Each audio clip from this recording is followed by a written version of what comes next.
नमस्कार। अभी आपने दृष्टि फल के विषय में पढ़ा, अर्थात चंद्रमा पर शुभ ग्रहों की दृष्टि हो अथवा वह राशि का स्वामी उस राशिपति को देख रहा हो अथवा उस पर मित्र ग्रहों की दृष्टि हो तो ऐसा जातक राजा होता है। इस प्रस्तुत पाठ में भाव से संबंधित शुभ और अशुभ फलों की विवेचना की गई है। प्रस्तुत जो श्लोक है उसमें ऐसा बताया गया है कि कौन से भाव कब शुभ फल देते हैं अथवा कौन सी स्थिति में भाव होने पर शुभ फलों की वृद्धि करते हैं और कौन से स्थिति में अशुभ फल को प्रदान करते हैं, ऐसा इस पाठ के अंतर्गत बताया गया है। तो आप इस पाठ से संबंधित श्लोक को देखें, इसके अन्वय, व्याख्या और भावार्थ को समझने का प्रयास करें। पुष्णन्ति शुभा भावान् मूर्त्यादीन् घ्नन्ति संस्थिताः पापाः सौम्याः षष्ठेऽरिघ्नाः सर्वे रिष्टाः व्ययाष्टमगाः। इसका अन्वय देखें। शुभाः संस्थिताः मूर्त्यादीन् भावान् पुष्णन्ति पापाः मूर्त्यादीन् भावान् घ्नन्ति सौम्याः षष्ठे अरिघ्नाः भवन्ति व्ययाष्टमगाः सर्वे ग्रहाः अरिष्टाः भवन्ति। इसकी आप संस्कृत व्याख्या देखें।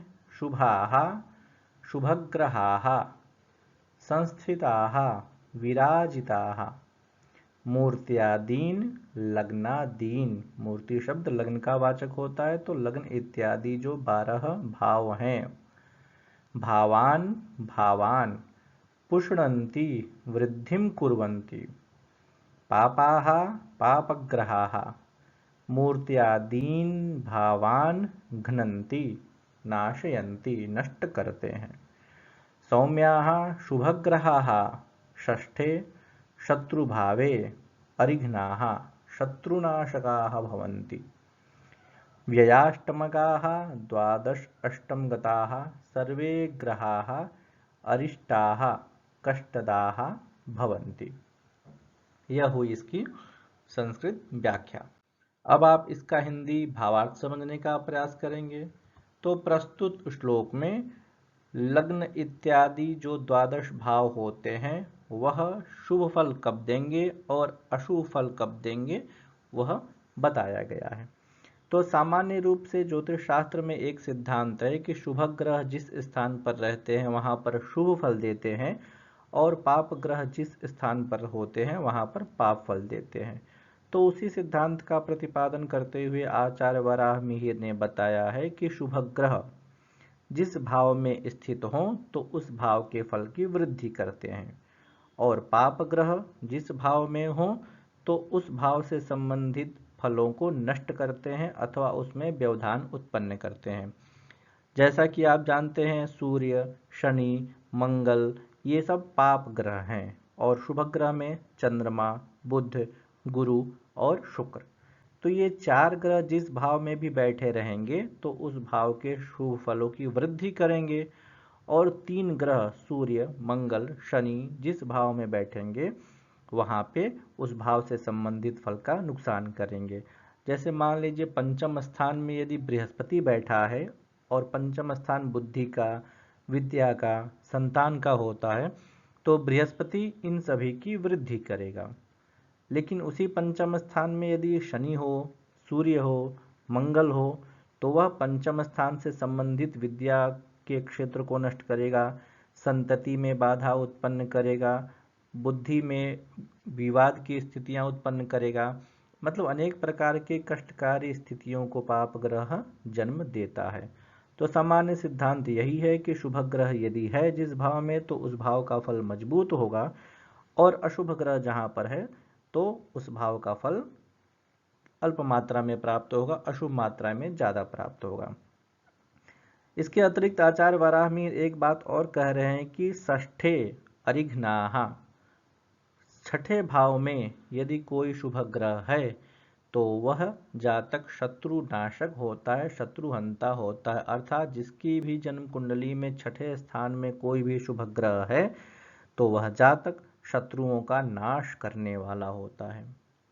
और इसी प्रकार से व्ययाष्टमगाहा, व्यय अर्थात 12 और अष्ट अर्थात 8, 12वें और 8वें स्थान में यदि कोई भी ग्रह है, शुभ ग्रह अथवा पाप ग्रह, तो ये दोनों अरिष्ट को जन्म देते हैं, अर्थात कष्टकारी स्थितियों को जन्म देते हैं। जन्म कुंडली में वस्तुतः 6, 8, 12 ये 3 भाव बहुत अशुभ माने जाते हैं, क्योंकि छठा स्थान शत्रु का होता है, कर्ज का होता है, रिपु का होता है, ऋण का होता है, इन सभी का छठा स्थान होता है। और 8वां स्थान मृत्यु का कहा जाता है।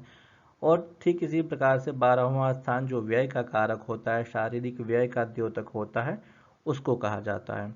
तो 8वें और 12वें स्थान में यदि कोई भी ग्रह बैठ जाए तो वह नुकसान ही करेगा, ऐसा वराह मिहिर का आशय है।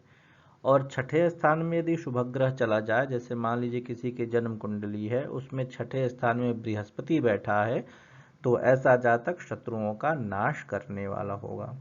इसमें एक बात अवश्य ध्यान देने की होती है कि ग्रहों का इसमें बलाबल अवश्य देख लेना चाहिए। इसके बारे में आगे चर्चा करेंगे आचार्य वराहमिहिर अग्रिम श्लोकों में। तो ग्रहों का जो बल है, यदि शुभ ग्रह भी दुर्बल अवस्था में है तो वह शुभ फल को नहीं देगा, क्योंकि उसमें उतना सामर्थ्य नहीं है कि वह अपने अनुकूल जातक को बना सके। लेकिन यदि उन्हीं स्थानों में पाप ग्रह है और वह बलवान है तो अपने स्वभाव के अनुसार, अपने प्रकृति के अनुसार जातक में वो सारे गुण उत्पन्न कर देंगे।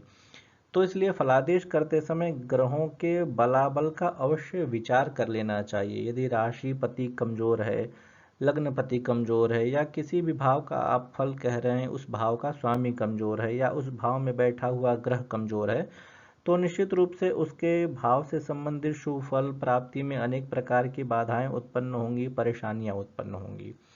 तो इस बात का अवश्य ध्यान रखना चाहिए कि ग्रहों का बल किस प्रकार से है। आप इस पाठ से संबंधित कुछ प्रश्न हैं, उनके उत्तर देने का आप प्रयास करेंगे। नमस्कार।